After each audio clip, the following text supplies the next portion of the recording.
तो एक जो प्रॉपर्टी आपकी रह गई है वो है एटॉमिक वॉल्यूम। अब जितने भी हमने आपके पीरियोडिक टेबल में ट्रेंड्स देखे हैं उन सब में बस ये एक लास्ट रिमेनिंग ट्रेंड है। एक चीज़ और, जैसे ही प्रॉपर्टी सारी खत्म होगी तो मैं आपको एक टेबल बना के दे दूंगा। वो आपके नोट्स में नहीं है टेबल, तो आप उस टेबल को नोट कर लेना। नोट करने का मतलब क्या है उस टेबल का, बेसिकली आपका कि जब हम उस टेबल से चीज़ें कंपेयर जो हमने अब तक पढ़ा है उन सबको हम यहाँ प्रॉपर्टीज़ को लिखेंगे। यहाँ लिखेंगे periodic trend left to right, और यहाँ पे आपके trends in groups up to down. तो हर ट्रेंड के लिए इंक्रीज और डिक्रीज की टाइप में हम वैल्यू लिख लेंगे, ताकि आपके लिए एक शॉर्ट समरी तैयार हो जाए पूरा का पूरा। अगर आपको कभी रिवाइज करना पड़े तो फटाफट उस टेबल को देखो और आपको याद आ जाए कि कौन सी चीज़ घट रही है बढ़ रही है, क्योंकि ट्रैक रखना सारी चीज़ों का पॉसिबल नहीं हो पाता है कई बार। ओके, तो वो मैं अभी बना दूंगा, आप उसका स्क्रीनशॉट ले लेना और अपनी नोटबुक में ड्रॉ कर लेना। अब atomic volume, atomic volume basically क्या है, कंसेप्ट है जिसमें यह कहा गया कि एटॉमिक वॉल्यूम क्या होती है। एटॉमिक वॉल्यूम ये है, it is defined as the volume of 1 mole of atoms. 1 mole of atoms, एक मोल में कितने पार्टिकल होते हैं आपको पता है, एवोगैड्रो नंबर होते हैं। ठीक है, एवोगैड्रो नंबर की कुल पार्टिकल्स हैं, उन पार्टिकल्स ने कितनी वॉल्यूम ऑक्यूपाई करेंगे, कितनी वॉल्यूम वो ऑक्यूपाई करेंगे, उसको बोलते हैं एटॉमिक वॉल्यूम। तो अब देखो, आपको पता है जब एक पीरियड में आप लेफ्ट टू राइट जाते हो, एक पीरियडिक टेबल में आप लेफ्ट टू राइट जा रहे हो, तो जो एटॉमिक वॉल्यूम है वो क्या होनी चाहिए। अब देखो, जो एटॉमिक वॉल्यूम है उसका क्या है कि जो लोअर एटॉमिक वॉल्यूम होगी, मान लो एटॉमिक वॉल्यूम कम होगी तो डेंसिटी क्या होगी, ज़्यादा। कम वॉल्यूम ज़्यादा सब्सटेंस प्रेजेंट है तो वो डेंसिटी होगी ज़्यादा, और उससे हार्डनेस और ब्रिटलनेस भी ज़्यादा हो जाती है। ठीक है, इसका मतलब अगर हम बात करें अपने पीरियोडिक टेबल में, तो जो हमारे सब्सटेंस आपके हार्डनेस वगैरह के जो ब्रिटल जो हमने पढ़े थे ना, कुछ फैक्टर्स मेटल्स और नॉन मेटल्स में मेलेबिलिटी, डक्टिबिलिटी, ये सब चीज़ें, तो एटॉमिक वॉल्यूम अगर कम हो जाती है तो क्या हो जाता है, जो मेटालिक प्रॉपर्टीज़ है वो घट जाती है। और एटॉमिक वॉल्यूम ज़्यादा हो जाती है तो नॉन मेटालिक प्रॉपर्टीज़ आपकी वो घट जाएंगी, इनवर्स एक दूसरे के।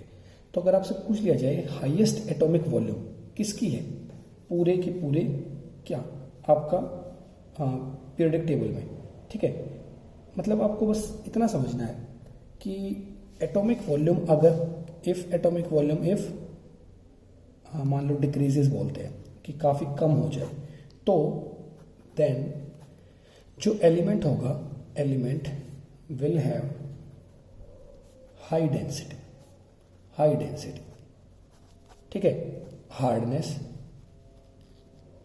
And brittleness.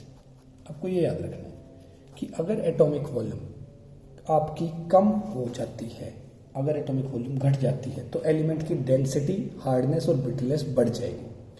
अब उल्टा, एटॉमिक वॉल्यूम इफ इंक्रीजेस, अगर एटॉमिक वॉल्यूम बढ़ जाती है तो क्या होगा। अब देखो, ये सारी वो प्रॉपर्टी हैं जो नॉन मेटल्स में थी, ब्रिटलनेस वगैरह। तो मेटालिक जो प्रॉपर्टीज हैं अब हमें वो देखनी है कि उनका क्या होगा। अगर एटॉमिक वॉल्यूम आपकी इंक्रीज हो जाती है, ठीक है, तो क्या होगा, मैलिएबिलिटी एंड डक्टिलिटी इंक्रीजेस। यहाँ पे मैलिएबिलिटी और डक्टिलिटी दोनों बढ़ जाती है। याद होगा ना, मैलिएबिलिटी मतलब ड्रॉइंग इनटू किस चीज़ में था, एक में शीट था एक में वायर्स में था, बताना मेरे को कौन सा था, कंफ्यूज मत होना कभी मैलिएबल और डक्टाइल में।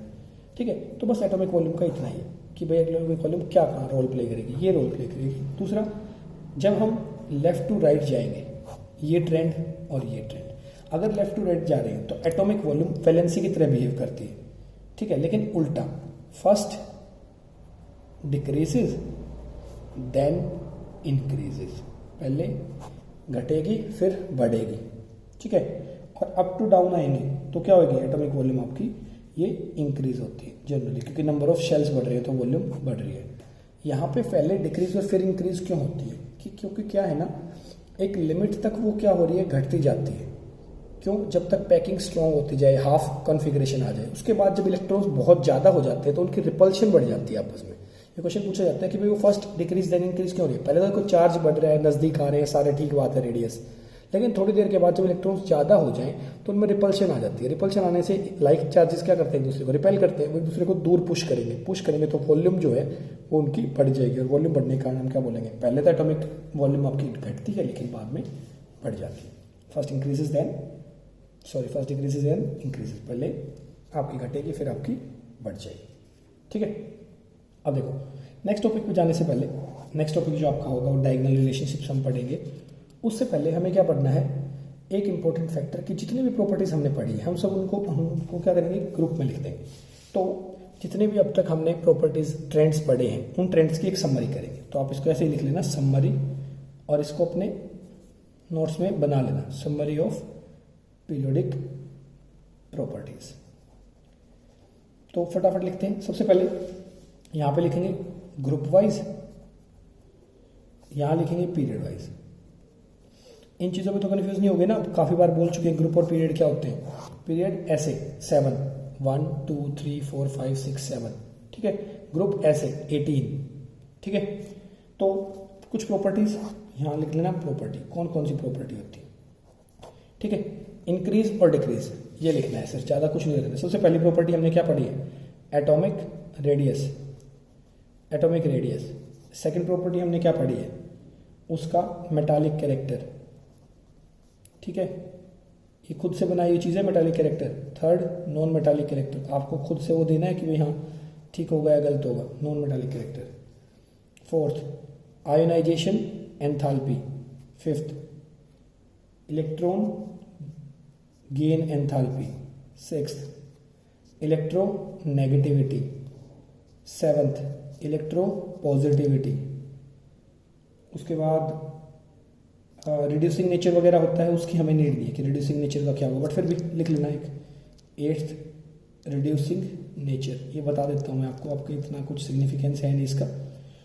और नाइन्थ अगर हम रखते हैं तो एसिडिक नेचर रख लो, एसिडिक नेचर। बस एक समरी बना रहे थे, ढंग से बनी जाएगी। अब देखो एटॉमिक रेडियस याद होगा, साइज रेडियस क्या हो रहा था, ग्रुप वाइज। ग्रुप वाइज मतलब ऊपर से नीचे जाओगे तो, है ना।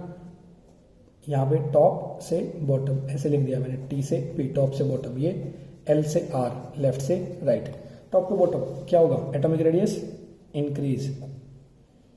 और लेफ्ट टू राइट जा रहे हैं तो क्या हो रहा है, डिक्रीज। उसके बाद मेटालिक कैरेक्टर, मेटल्स किस तरफ होते हैं पीरियोडिक टेबल में, लेफ्ट साइड, राइट साइड में नॉन मेटल्स। तो metallic character up to down जाएंगे तो इंक्रीज होगा, क्योंकि सबसे मेटालिक कौन है, सबसे नीचे वाला फ्रेंशियम। और सबसे नॉन मेटालिक कौन है, फ्लोरीन। तो इस तरफ मेटालिक कैरेक्टर क्या होएगा, डिक्रीज। नॉन मेटालिक कैरेक्टर उल्टा, इधर ये इंक्रीज हुआ था तो ये क्या होगा, डिक्रीज।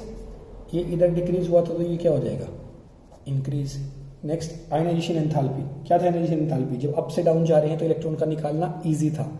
इजी था का क्या मतलब था, इलेक्ट्रॉन हमें एनर्जी कम खर्च करनी पड़ेगी, कम करनी पड़ेगी तो डिक्रीज होगा, ठीक है। और लेफ्ट राइट जाएंगे तो क्या होगा, आपको आयनाइजेशन एंथैल्पी कैसे खर्च करनी पड़ेगी, ज़्यादा करनी पड़ेगी, तो आपकी इंक्रीज होगी। फिर electron gain enthalpy, electron gain enthalpy का क्या था, अप टू डाउन जाएंगे तो कम एनर्जी खर्च होगी, क्योंकि आपका एक्सेप्ट भी इजीली कर लेगा। और लेफ्ट टू राइट जाएंगे तो इंक्रीज होगी जनरली, एक्सेप्शंस को भुला के सारी चीज़ें हमें जनरली लिखनी है। देन है electronegativity. Electronegativity up to down हमने क्या बात की थी भाई, नीचे अगर हम जाएंगे तो क्या हो रही थी, घट रही थी, तो इलेक्ट्रोनेगेटिविटी आपकी डिक्रीज होगी, क्योंकि फ्लोरीन था ना सबसे ज्यादा इलेक्ट्रोनेगेटिव एलिमेंट, उसके बाद घटती आ रही थी सब में। और इसमें भी क्या होगा, लेफ्ट टू राइट जा रहे तो बढ़ेगी, क्यों, क्योंकि फ्लोरीन का क्या था, मैक्सिमम था, और इधर मेटल्स का कम था, हम लेफ्ट टू राइट गए तो इंक्रीज हुई, ठीक है।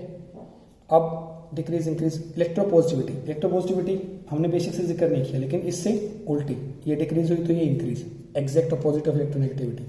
यहाँ पे इंक्रीज हो रही है तो क्या हो जाएगी, डिक्रीज। अब एक प्रॉपर्टी है रिड्यूसिंग नेचर, कि कोई रिड्यूस किसी चीज को कब करता है, ठीक है। इसको हम पढ़ेंगे, रिडॉक्स रिएक्शन जब करेंगे तब इनको अच्छे से यूज में लेंगे।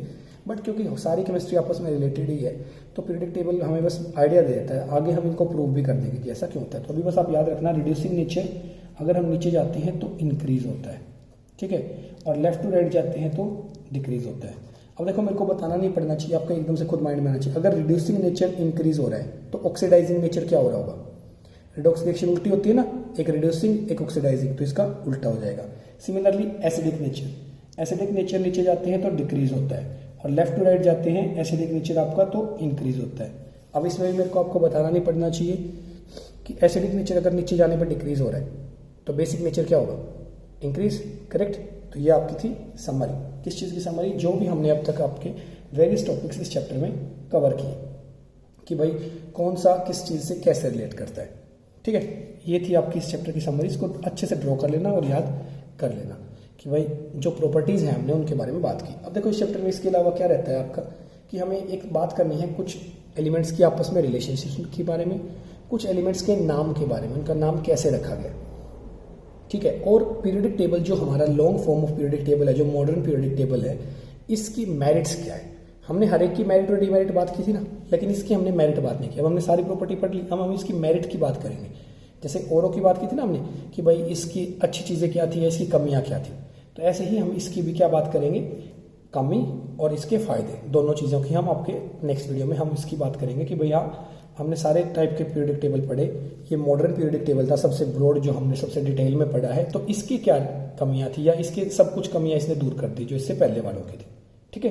याद है ना इसका बेसिक क्या था, बनाने का कारण क्या था कि मेंडलीव ने जो अपना फॉर्मूला दिया था, अपना लॉ दिया था, वो बेस्ड था एटॉमिक मास पे, लेकिन हमने बोला कि वो कोई पक्की प्रॉपर्टी नहीं है, उसमें बहुत सारी कमियां थी। तो हमने बोला हम नया पीरियडिक टेबल लेके आएंगे जिसके अंदर क्या बेसिस होगा, एटॉमिक नंबर बेसिस होगा, मास नहीं, ठीक है। तो इस वीडियो में इतना ही करो, कल हम बात करते हैं डायगोनल रिलेशनशिप्स के बारे में और इस पीरियडिक टेबल की मेरिट्स के बारे में। Okay students, take care.